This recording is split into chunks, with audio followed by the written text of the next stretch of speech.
بسم اللہ الرحمن الرحیم۔ السلام علیکم ڈیئر اسٹوڈینٹس، آج ایجوکیشن کا ہمارا لیکچر نمبر 11 ہے۔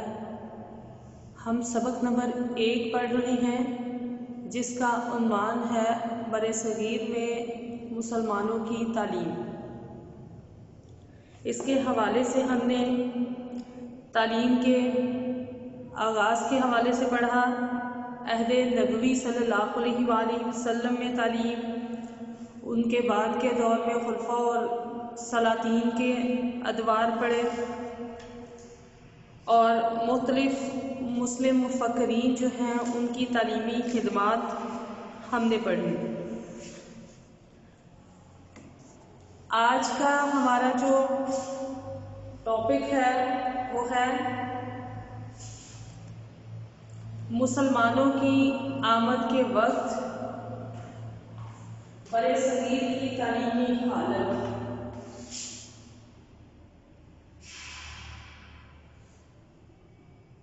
مسلمانوں کی آمد کے وقت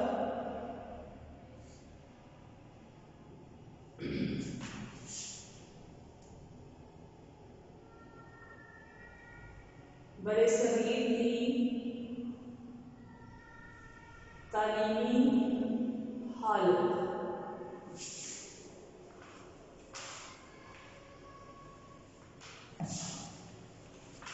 تو اسٹوڈینٹس ہم دیکھتے ہیں اس وقت برصغیر میں کیا حالات۔ تو مسلمان جو ہیں وہ باقاعدہ طور پر برصغیر میں ان کی آمد جو ہے 712 میں محمد بن قاسم کے لشکر کے حملے سے ہوئی۔ اس وقت یہ خطہ جو ہے کفر و جہالت کی تاریکی میں ڈوبا ہوا اور معاشرہ جو ہے وہ طبقات میں تقسیم تھا۔ چند طبقات کو کسی کو حقوق حاصل تھے اور کسی کو نہیں۔ آریاؤں نے یہاں جو معاشرتی نظام قائم کیا ہوا تھا اس میں طبقاتی تقسیم تھی، کچھ طبقات معزز اور کچھ ذلیل قرار دیے جاتے تھے۔ 4 بڑی ذاتوں میں یہ تقسیم تھا معاشرہ، جن میں تعلیم و تعلم پر صرف برہمنوں کی اجازت آئی تھی، یعنی 4 طبقے تھے: برہمن، کھشتری، بیش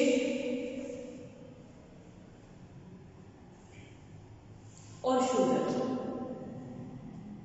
تو تعلیم و تعلم کے لیے صرف برہمن تھے، اور کھشتری اور بیش جو تھے وہ بھی تعلیم و تعلم کے سلسلے میں جو تدریس کے شعبے تھے ان میں برہمنوں کے ساتھ شریک نہیں ہو سکتے، اور جو شودر تھے وہ تو پیدائشی طور پر ہی انہیں ذلیل، کمتر اور کمی سمجھا جاتا ہے۔ ان کا کام صرف دوسرے 3 طبقوں کی خدمت کرنا تھا، اور ان پر مکمل طور پر تعلیم کے دروازے بند تھے۔ پھر جب مسلمان یہاں آئے تو انہوں نے کیا کردار ادا کیا برصغیر میں آ کے؟ چونکہ اسلامی تعلیمات میں عدل و انصاف، عفو و درگزر، مساوات و رواداری ان کی بہت اہمیت ہے، اس لیے مسلمان جہاں پہنچے وہاں کی آبادی جو ہے ان کو تعلیم دیتے تھے وہاں کی آبادی، اور ان کی علم دوستی اور اسلام کی اعلیٰ معاشرتی اقدار کی وجہ سے اس علاقے کے جو لوگ ہوتے، مقامی آبادی جو تھی، ان کا رجحان اسلام قبول کی طرف ہو گیا اور وہ اسلام قبول کرنا شروع ہو گیا، اور مسلمانوں کی ان اعلیٰ روایات سے ہندو معاشرے کا سنجیدہ طبقہ جو تھا ان میں بھی عمومی تعلیم کا تصور جو ہے وہ فروغ پا گیا۔ برصغیر کے جو مسلم حکمران، علماء، امراء اور عوام جو تھے تصور تعلیم سے واقف تھے۔ عموماً مسلم حکمران جو ہوتے تھے وہ خود بڑے بڑے عالم حاصل ہوتے تھے اور تعلیمی میدان میں جو ہے انقلابی تبدیلیوں کا وہ باعث کر رہے تھے۔ علاؤ الدین خلجی اور اکبر جیسے حکمران جو تھے وہ بھی خود اتنے پڑھے لکھے تو نہ تھے، لیکن تعلیم کے فروغ میں انہوں نے بہت اہم کردار ادا کیا۔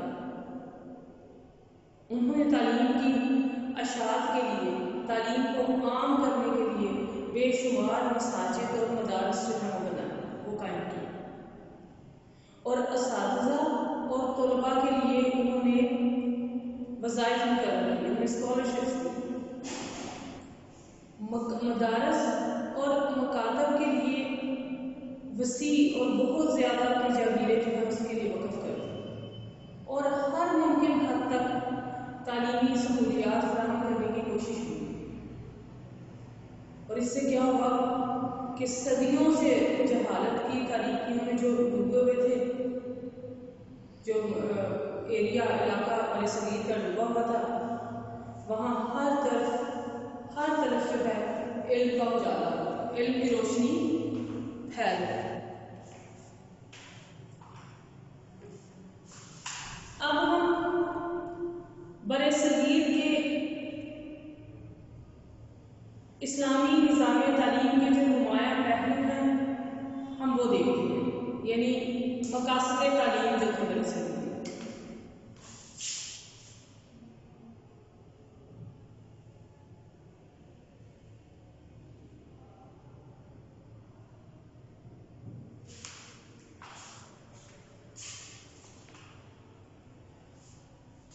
نظام تعلیم کے مقاصد کو بہت اہمیت حاصل ہے، بلکہ بنیادی حیثیت حاصل ہے۔ برصغیر میں مسلمانوں نے اپنے دور حکومت میں تعلیم کو عام کرنے کے لیے جو اقدامات کیے، آج بھی یہاں کے سماجی، سیاسی اور معاشرتی زندگی پر ان کے اثرات سخت ہیں، آج بھی ان کے اثرات موجود ہیں۔ اسلام کی نظر میں تعلیم و تعلم کا اصل مقصد اللہ تعالیٰ کی رضا کا حصول ہے اور اچھے اخلاقیات کی تکمیل۔ مسلمانوں کے ہاں جاہل اور ان پڑھ ہونا بہت بری بات تصور کی جاتی تھی، اس لیے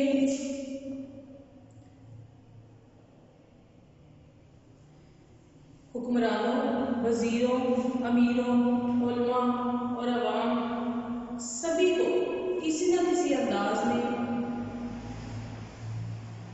تعلیم و تعلم سے ہم وابستہ دیکھتے ہیں۔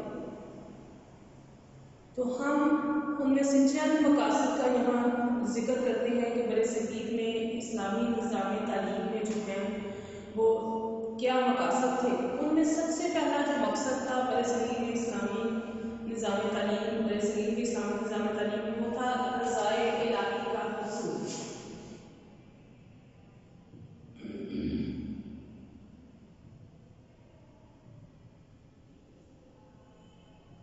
یعنی اللہ تعالیٰ کی رضا اور خوشنودی حاصل کرنا برصغیر میں نظام تعلیم کا سب سے بڑا اور پہلا مقصد ہے، اور خاص طور پہ علم کے حوالے سے نبی پاک صلی اللہ علیہ وسلم کی حدیث پاک ہے کہ جس نے اللہ تعالیٰ کی خوشنودی اور رضا کے علاوہ کسی دنیاوی غرض کے لیے علم حاصل کیا تو وہ قیامت کے دن جنت کی خوشبو بھی نہیں پا سکتا۔ برصغیر پاک و ہند میں اسلامی روایات کے عین مطابق جس کسی نے بھی تعلیم کو بطور پیشہ اختیار کیا، اس کا بنیادی مقصد یہی رضا الہی کا حصول ہے۔ یہی وجہ ہے کہ برصغیر میں جو ہے ہر طرف پھیلے ہوئے مکاتب اور مدارس مدارس جو تھے وہ وہاں مفت تعلیم تھی، تعلیم مفت، عام اور آفاقی تھی۔ مسلمانوں کے وہاں تعلیم و تعلم کے معاوضے کا کوئی تصور نہیں تھا۔ عام عوام سے لے کر حکمرانوں تک سبھی صرف اللہ تعالیٰ کی رضا کے لیے علم کی اشاعت و ترویج جو ہے وہ کرتے تھے۔ پھر ہے تعمیر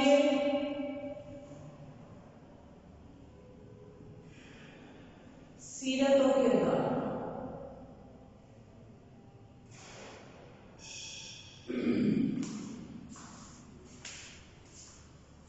کہ اسلام میں ایمان کے ساتھ ساتھ اعمال صالح کو بھی برابر اہمیت حاصل ہے، یعنی اچھے اعمال کو، نیک اعمال کو بھی اسی طرح اہمیت حاصل ہے۔ اور یہی وجہ ہے کہ اسلامی مقاصد تعلیم میں طلباء کے سیرت و کردار کی تعمیر کو، تشکیل کو اہم مقصد تصور کیا جاتا ہے۔ اسلامی تعلیم میں تربیت اخلاق اور تزکیہ نفس تعلیم کا اہم اور لازمی جز ہے۔ برصغیر میں مسلمان خود بھی اچھے اخلاق و کردار کا نمونہ تھے، خود بھی اچھے اخلاقیات کو اپنائے ہوئے تھے۔ ان کی قول و فعل میں مطابقت اور ہم آہنگی نے ان کی شخصیت کو انتہائی پرکشش بنا دیا۔ صالح اور نیک اتبار افراد کی تیاری، یعنی اچھے اور نیک لوگوں کی تیاری اسلامی تعلیم کا اہم ترین مقصد ہے۔ پھر ہے متوازن نشو و نما۔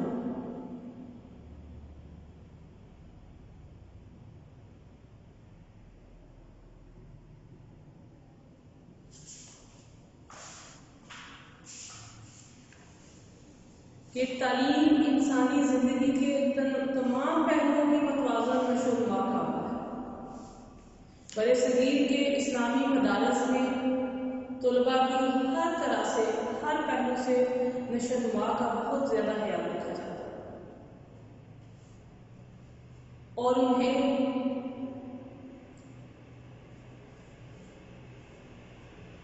ان کو دینی تعلیم کے ساتھ ساتھ تجارت، فنون سپاہگری، فقہ، منطق، کلام، تاریخ، جغرافیہ، طبیعیات، علم انسان کی بھی تعلیم جو ہے وہ دی جاتی ہے۔ پھر ہے معاشی خود کفالت۔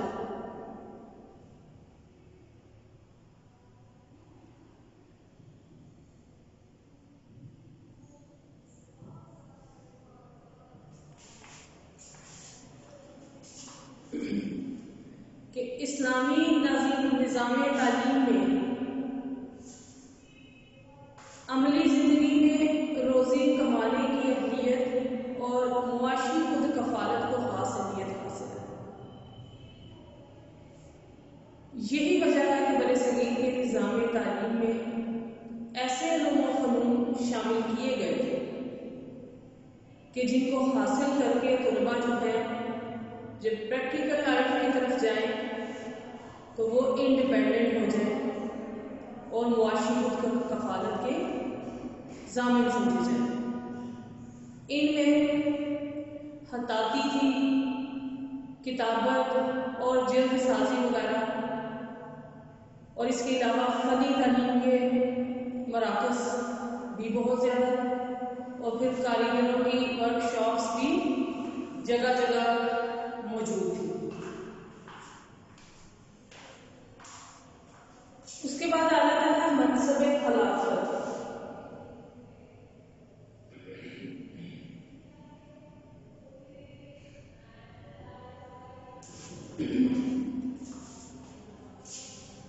کہ اسلامی تصور تعلیم کے مطابق انسان جو ہے زمین پر اللہ تعالیٰ کا بندہ دائم خلیفہ ہے، تو اس لحاظ سے مسلمانوں کی زندگی کا مقصد جو ہے وہ زمین پر اللہ تعالیٰ کی خلافت کا قیام۔ تو تعلیم انسان کو اس مقصد کو پورا کرنے کے لیے تیار کرتی ہے۔ پھر تصویر کائنات ہے،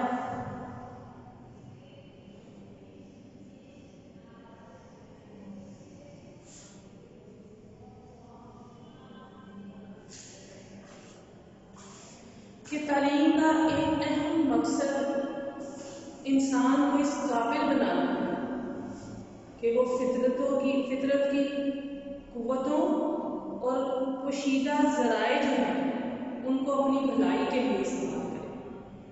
تمام سائنسی اور طبعی علوم اسی مقصد کی تکمیل کے لیے جو ہے وہ شامل انصاف کیے جاتے تھے تاکہ یہ مقاصد حاصل ہو سکے۔ تو آج کا ہمارا لیکچر یہیں پہ اختتام پذیر ہوتا ہے۔ نیکسٹ لیکچر میں انشاءاللہ پھر حاضر ہوں گے۔ اللہ حافظ۔